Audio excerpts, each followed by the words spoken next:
باكبر صينيه تمن وقيمه. وهاي الصينية إذا خلصتها هذا 1.5 مليون. علاوي شنو نمت؟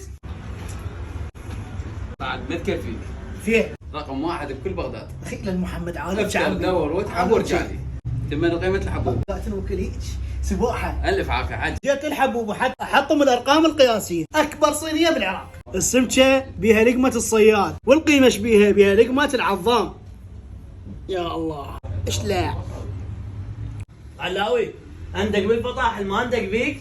انا براس العظام خليت نيشان. اسقيني اسم الله اسم الله اسم الله يا اخي. يما حميد على كيفك على كيفك. شباب نصيحه تعالوا، الحكي بيناتنا طوينيه. عماتي وعمامي السحور والفطور برمضان راح يوصلكم لحد باب البيت. حبايب الحبوب منفتح من 3 الظهر ل 3 بالليل بشهر رمضان المبارك. وراح احطهم كل الارقام القياسيه.